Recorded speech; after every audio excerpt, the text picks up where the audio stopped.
Bienvenidos a todos ustedes. Creo que estamos en la clase número 12. Y el tema de hoy es se llama la perseverancia. Perseverancia. Muy bien.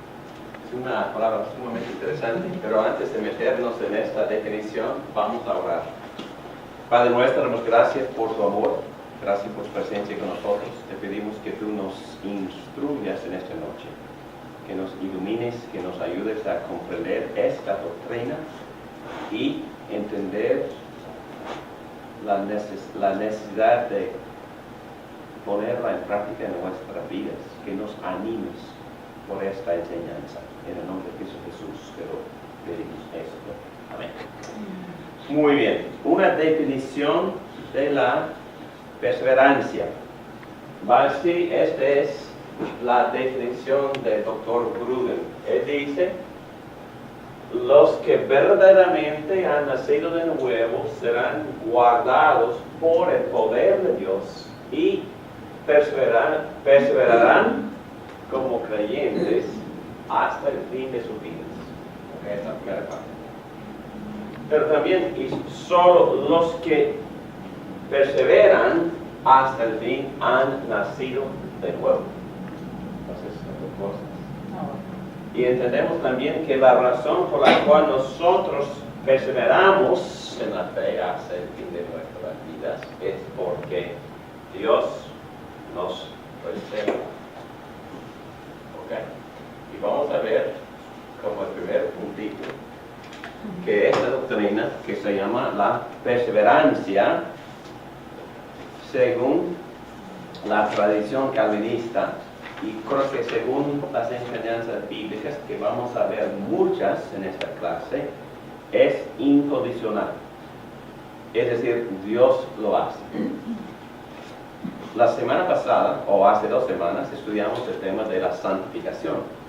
Y entendemos que la santificación es sinergística, o es decir, consiste de la colaboración entre nosotros y Dios. Pero aún en esa, Dios actuando, Dios participando, Dios también hace la gran parte. La oración en sí, vamos a volver a tocar este tema en el medio de la clase. Pero entendemos que la razón por la cual nosotros continuamos creciendo es por esta doctrina. Dios nos estimula, Dios nos empuja, Dios hace que nosotros sigamos adelante. Dios asegura de que nosotros sigamos creyendo. Y nosotros creemos y seguimos creyendo porque Dios nos preserva. Dios preserva nuestra fe. Dios actúa para que nosotros sigamos creyendo. ¿Ok? Pero nosotros perseveramos.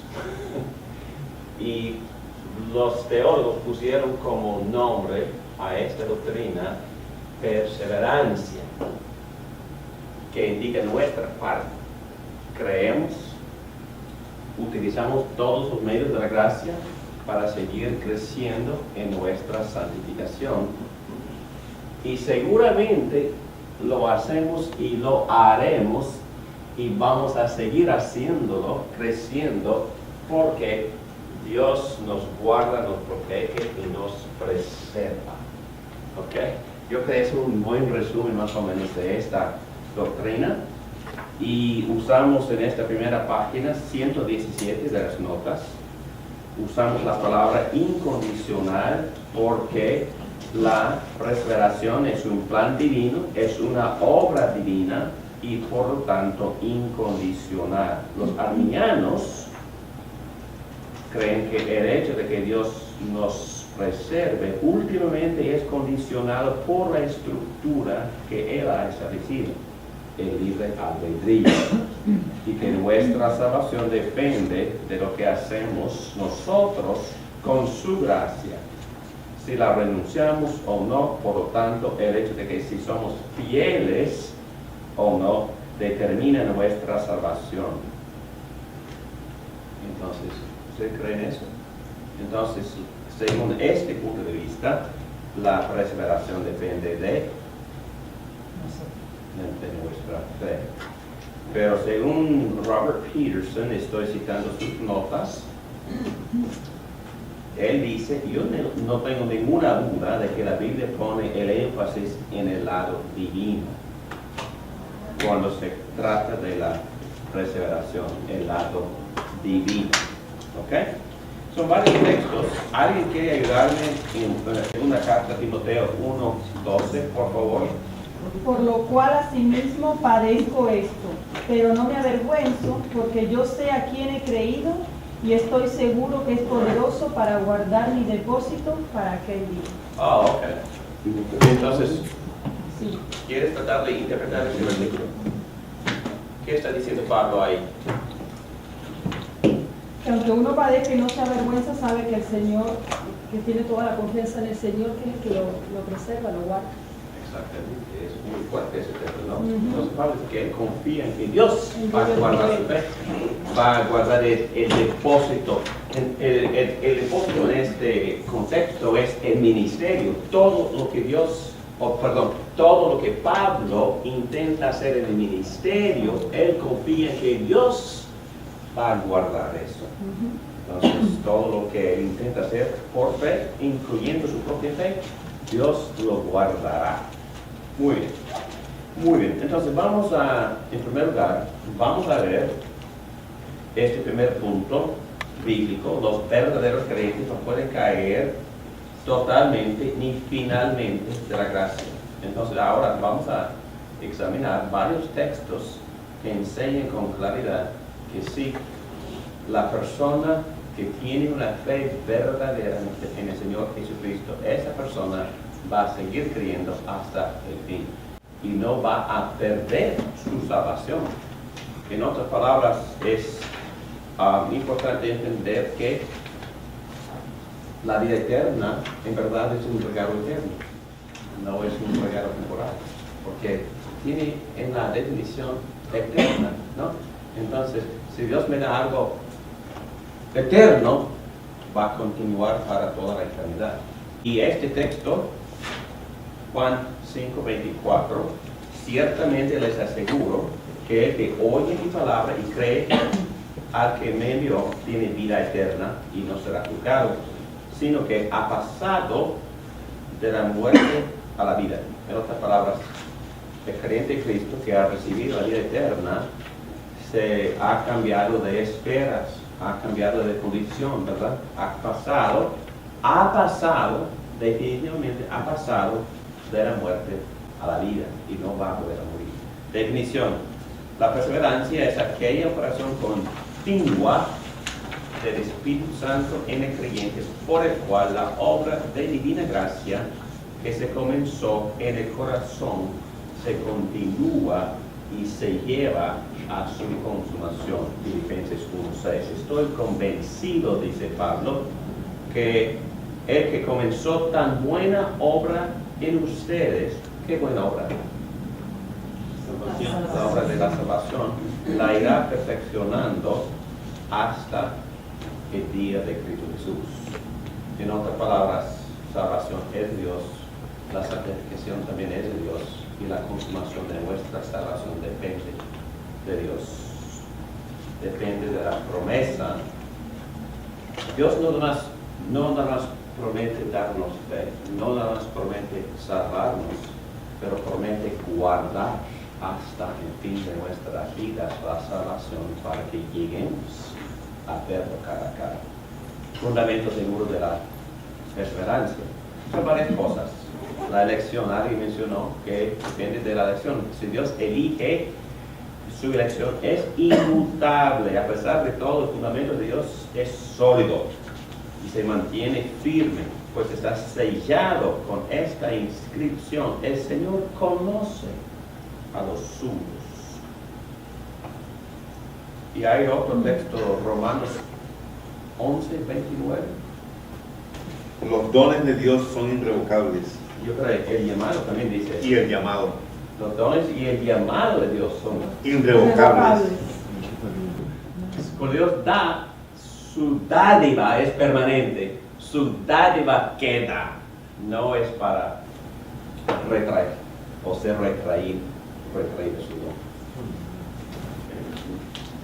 El amor incambiable de Dios. Pedro, por favor, ¿qué lees ese texto? ¿Quién nos apartará del amor de Cristo? La tribulación, la angustia, la persecución, el hambre, la indigencia, el peligro o la violencia. Así está escrito: por tu causa nos vemos amenazados de muerte todo el día, nos tratan como a ovejas destinadas al matadero.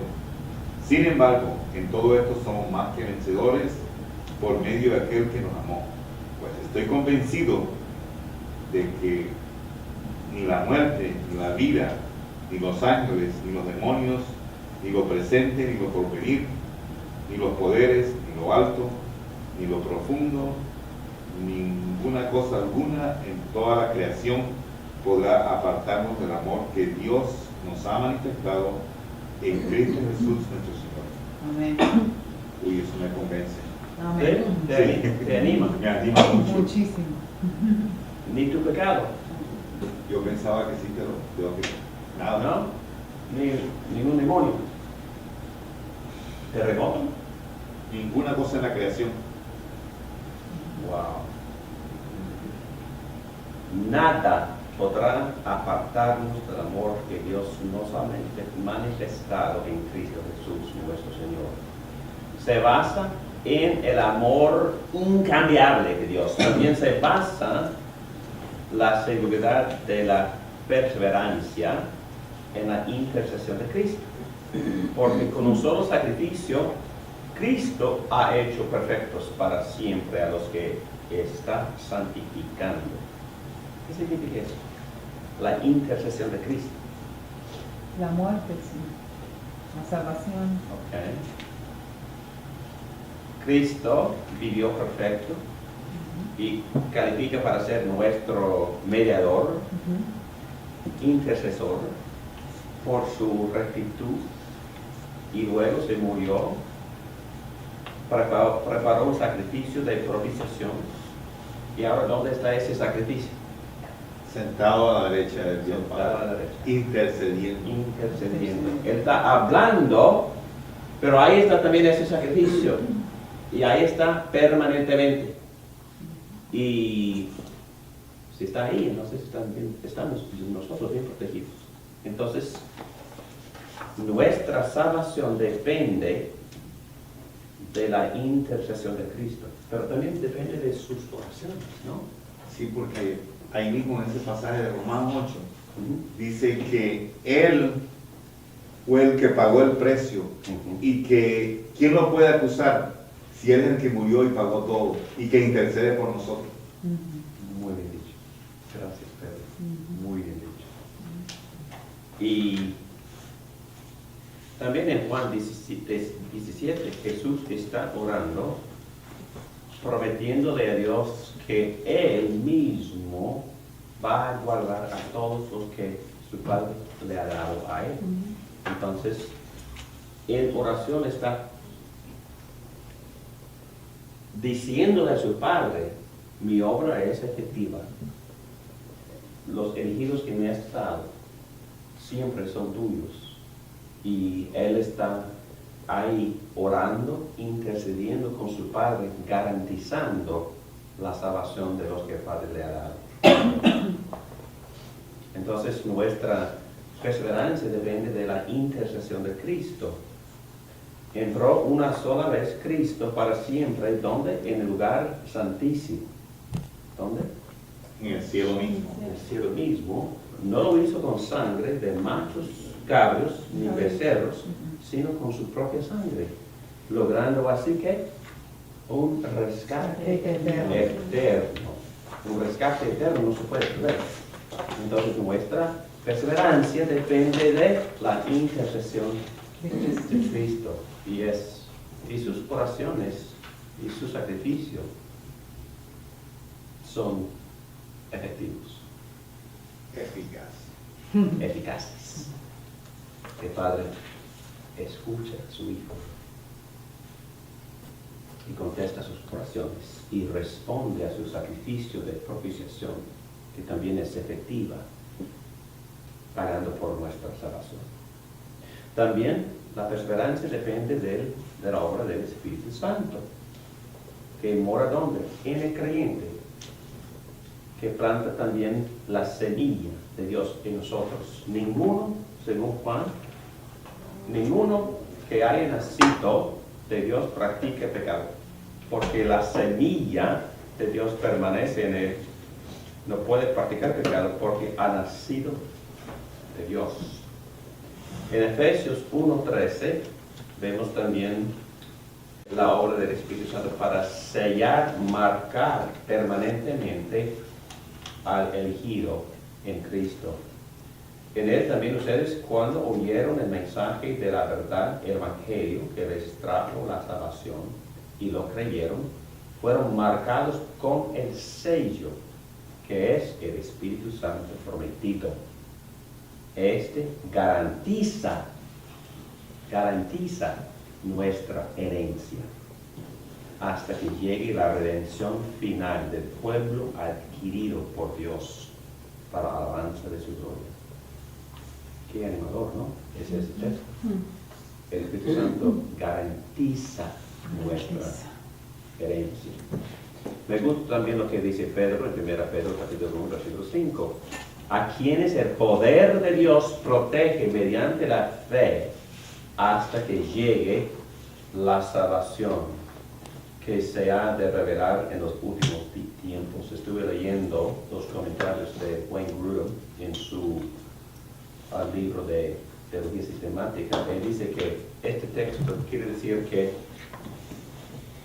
que Dios nos protege de nuestros propios deseos o de nuestra propia tendencia de desviarnos. Nos protege de nosotros mismos, pero a la vez nos protege de influencias por fuera. Satanás, el mundo, las atracciones, las tentaciones que vienen por fuera. Entonces Dios nos protege por dentro y por fuera. Y para guardar nuestra fe hasta que la consumación se revele de nuestra salvación. Increíble. Entonces estamos incrementando evidencias de que la perseverancia depende de Dios. De Dios. De Dios. También vemos la imposibilidad de la condenación de aquellos que no están bajo la ley. Varios textos enseñan eso.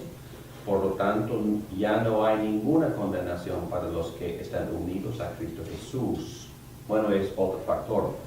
Unidos a Jesucristo es imposible ser desconectado de Jesucristo. Ok, vamos a leer Juan 10:29, otra promesa increíble. ¿Qué dice? Mi Padre, que es más grande que todos, y de las manos del Padre nadie nos puede arrebatar. Wow. Entonces, si el Padre ha puesto a los elegidos en la mano de Jesucristo, ¿cuál es la garantía? Nadie nos puede arrancar. Qué bueno, qué bueno.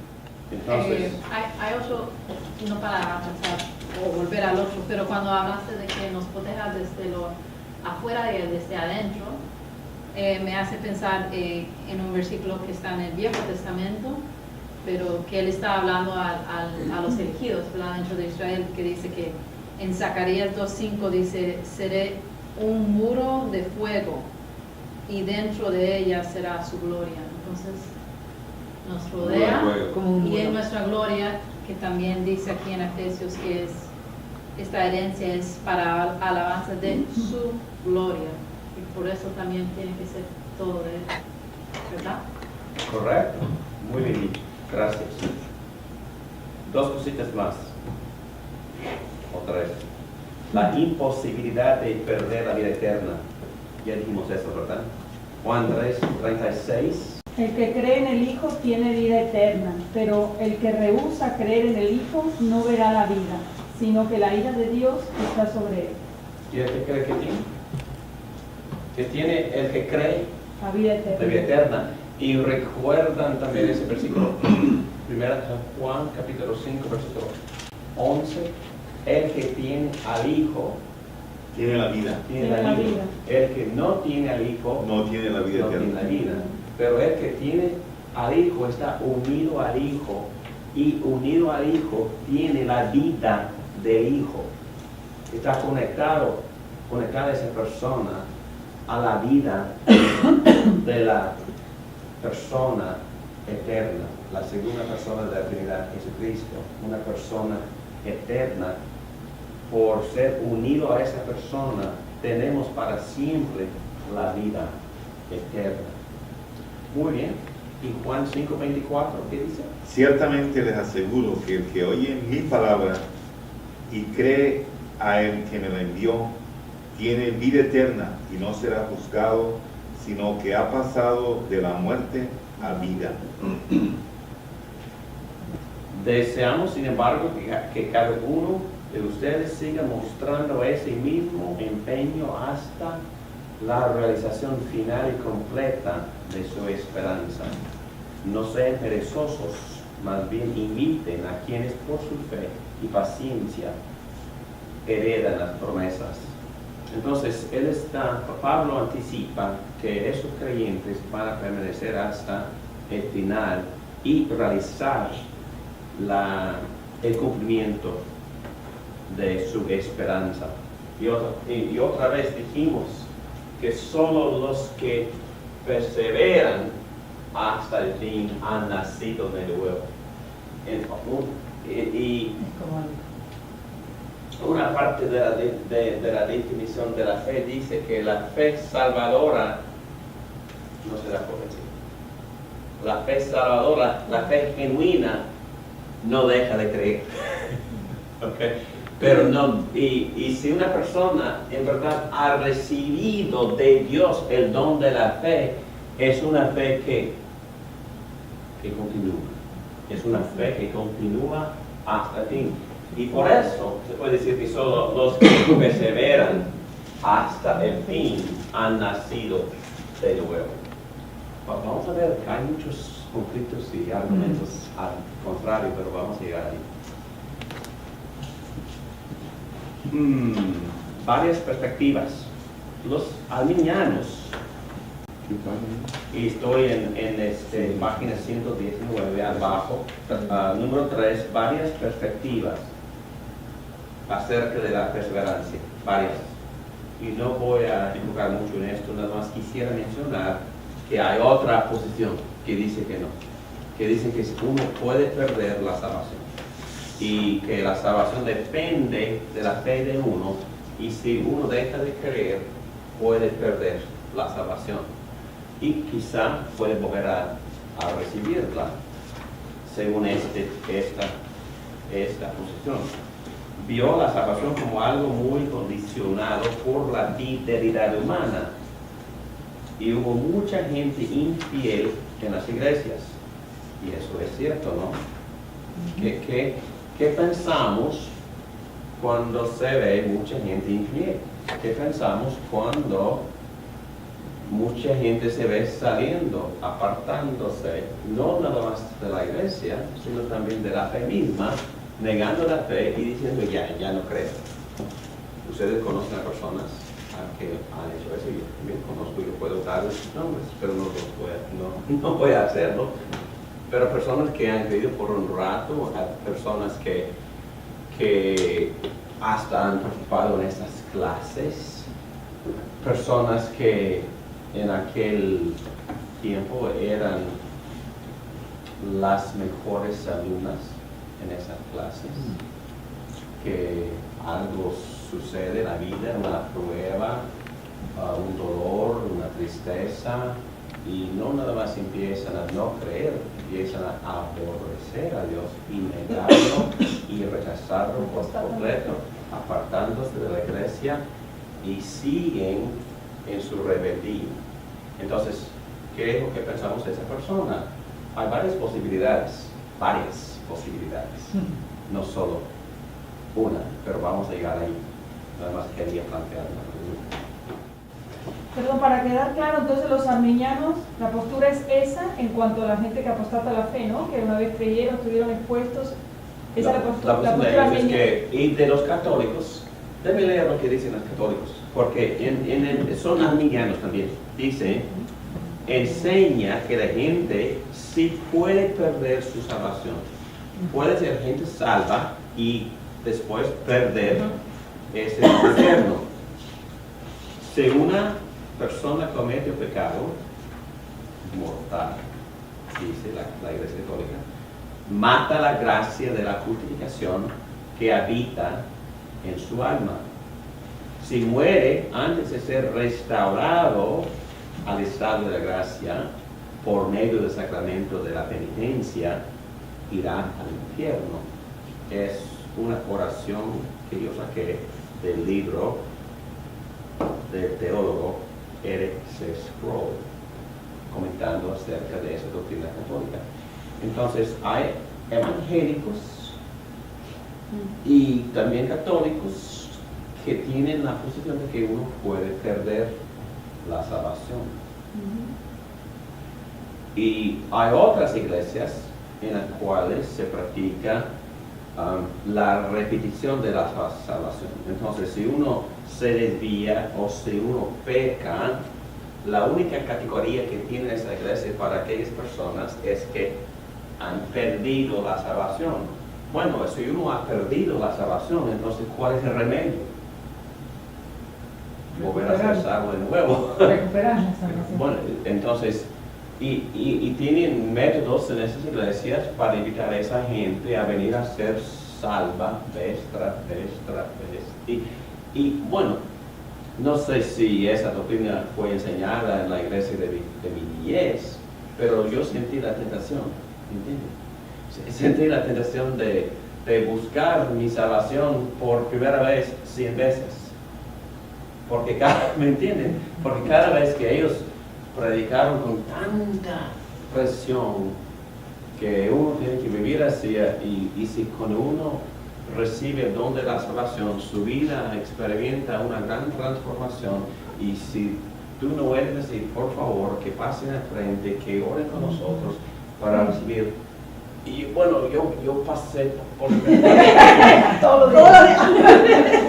no, pero yo digo que es una maldad, es una Que cosa. se pierde la paz viviendo así. No, es que es una cosa trágica para el alma. Es una cosa que crea incertidumbre, nervios, falta de dormir. No, es terrible esa doctrina. Y bueno, lo he experimentado personalmente y por eso me nutre mucho, ¿no? Porque uno lleva a veces las memorias de la niñez. ¿Perdón? ¿Comentario? Oh, básicamente parece como si se tuviera que sacrificar a Cristo cada vez. Da la impresión. Yo creo que corrompe mucho, corrompe todo lo que ya hemos presentado en esta clase. Corrompe el pacto de gracia, corrompe la unión con Cristo, corrompe la intercesión de Cristo, corrompe todo. Entonces está poniendo en muy baja categoría el valor del sacrificio de Cristo. Básicamente dependencia en el hombre. El hombre. Y siempre vas a tener nervios y Inseguridades, dudas, incertidumbres, y es malo vivir así. Ok, ¿una pregunta? Están confundiendo salvación con perdón, porque Dios perdona constantemente. Y esa gente estará confundiendo. Yo lo diría más fuerte que eso. Mis pecados son perdonados una vez para siempre. Cuando creí en Cristo, fui justificado una vez para siempre. Cuando creí en Cristo, fui perdonado una vez para siempre. Mis pecados pasados, presentes y futuros fueron perdonados el momento que creí Sin embargo, el apóstol Juan dice, el que dice que no tiene pecado es mentiroso, y si confesamos nuestros pecados, Él es fiel y justo para perdonar nuestros pecados y limpiarnos de todo maldad. Entonces, confesamos los pecados particulares, experimentando el perdón que ya tenemos, experimentando la sensación de ser perdonado, experimentando el alivio y experimentando la limpieza de la conciencia. Pero el pecado, objetivamente hablando, ya fue perdonado. Y el versículo que citaste en 1 de Juan 1:9 que dice que la sangre de Cristo me limpia continuamente. Continuamente. Pero la belleza de esta posición histórica acerca de la salvación, esta perspectiva de la soberanía de Dios, es que Dios me está salvando constantemente, aun cuando no esté participando conscientemente. Qué bueno que mi salvación ni mi santificación depende de mi participación consciente, porque el Espíritu Santo mora en mí y me está santificando. Por supuesto que sí, Él prefiere que yo coopere, pero si no, Él está haciendo su cosa, Él está haciendo su parte siempre y no deja de hacer su parte. Él contesta mis oraciones aun cuando no oro. Él me da lo que necesito, hazlo cuando no se la pido. Ora por mí, porque yo no sé cómo orar. Cristo está orando constantemente por mí. El Espíritu Santo está gimiendo constantemente dentro de mí. Qué bueno, ¿no? Sí. Qué ánimo, ¿no? Que la salvación depende de Dios Padre, Dios Hijo y de Dios Espíritu Santo. Y por supuesto que las cosas van mucho mejor si yo aprovecho todos los medios de la gracia. Y vamos a llegar ahí porque Dios me santifica y también Dios me preserva por animarme a utilizar los medios, la palabra, la oración, el compañerismo, etcétera, etcétera, etcétera, hasta la advertencia. Y vamos a llegar ahí. La advertencia que David tienes que seguir, si no, quizás no eres creyente. Entonces, esa misma advertencia que encontramos en la Biblia también me sirve para animarme. Es una de las cosas que Dios usa para perseverarme en mi perseverancia. Aún con mi propio pecado me ayuda, mi propio pecado me lo usa para traerlo a Él y perseverarme. Sí. Capítulo 4, párrafo 4 y 5 de la Confesión de Fe enseña eso con claridad y con mucho ánimo. Y a veces nos desanimamos y nos desesperamos cuando pecamos y sentimos culpa, pero la belleza de eso es Dios tiene un acto redentor, aún utilizando y manipulando mi propio pecado para santificarme. Y la Confesión enseña eso citando muchos textos bíblicos. Yo creo que la providencia, en este caso, la providencia de Dios preservándome para que yo continúe en la perseverancia de mi fe, incluye la forma en que Dios manipula mi pecado. ¿Cuál es la relación entre la santificación y la perseverancia? Van de la mano una con la otra, una ayuda a la otra. Y creo ¿Cuál ayuda a cuál? Bueno, santificación, uno de los aspectos es que Dios nos ha separado, Okay. y en esa misma manera nos está preservando también. Muy bien. Que van juntas. Y los dos son progresivos. Progresivos. Y quizá la perseverancia garantiza la continuación de mi santificación. Es lo que garantiza que yo continúe y que siga creyendo sin darme por vencido. A veces ustedes se han tentado a darse por vencidos. Y pues, ya No. ¿Dejar a Dios? Yo sí. No. Y ¿Y qué pasa cuando tenemos esos sentimientos? ¿Qué pasa? El Espíritu Santo viene en auxilio. Pero, ¿qué pasa si yo quiero darme por vencido? Si yo quiero terminar mi relación con Cristo y ¿qué pasa? No depende de ti, pues sí. Y aún en los momentos de alta frustración, cuando estoy gritando de Dios, muy frustrado, yo sigo. Sí, casi automáticamente. Es que Dios no me deja. Por favor, no, tienes que seguir. Entonces no me deja. Entonces, ni la persona que quiere abandonar a Cristo, si en verdad ha nacido de nuevo, no puede escaparse. Se puede entrar en la familia, pues no se puede salir. No se puede negar la membresía en la familia de Dios. Si no hay nadie en la familia. Que tuvo magia, ¿verdad? Eso puede salir. Qué bueno, ¿no? Él escucha nuestras quejas y nuestras estupideces. Y él hasta tiene que escuchar nuestras peticiones que en verdad son sumamente necias. Y en vez de contestar estas necias peticiones, Él convierte la misma petición en una que Él puede aceptar y contesta esa. Es lo que hace, bíblicamente, según Romanos 8. Entonces, Jonás. ¿Qué cosa? Entonces, he confesado que a veces, bueno, quizás las cosas que he hecho en mi vida que eran más o menos nobles, eran cosas que otra persona a la fuerza me hizo que le hiciera. Entonces, ni quería hacerlo, pero Dios me hizo hacerlo. Ok. Entonces no me vanaglorié. Ok, muy bien, vamos a seguir adelante. Ahí abajo, 5:21, no serán perfectos nosotros en todo momento, pero el modelo general de nuestras vidas será la perseverancia. Y no nos damos por vencidos. Tu vida cristiana puede avanzar intensamente por algunos meses o años, y luego llegas a un tiempo difícil, lleno de pruebas, pero por lo general y a pesar de todo, hay un patrón de crecimiento en el Señor.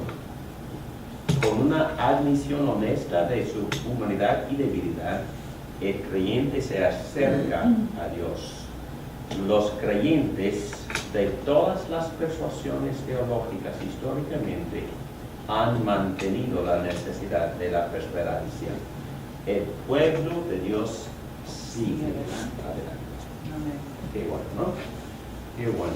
No sé si en nuestras vidas a veces crecemos y nos sentimos bien y estamos aprendiendo rápido y la vida se está transformando y hacemos buenas obras que nunca las hemos hecho y wow, todo va bien y luego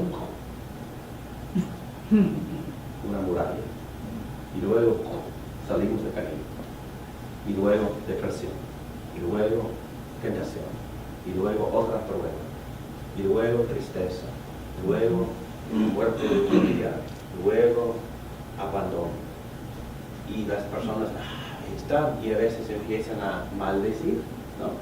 Honestamente hablando.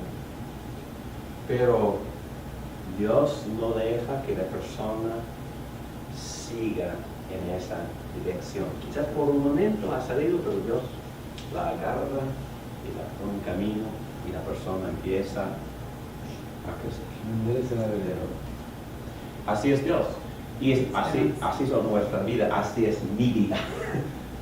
Es que, wow, y me identifico mucho con Jacob, porque Jacob siempre se estaba quejando y dejó de orar y empezó su relación engañando y vivió siendo engañado y tenía una vida terrible, pero muy bendecida de Dios. Y a pesar de todo, a pesar de todas sus pruebas, él cumplió la voluntad de Dios para su vida y él crió a estos 12 que llegaron a ser las 12 tribus de Israel y fue increíble. Y que Dios hizo un hombre tan en mi opinión, débil. Sorry, perdóname, pero cuando leo Génesis no tengo mucho respeto para Jacob. Pero de todos modos, Dios lo mantenía, Dios lo preservaba.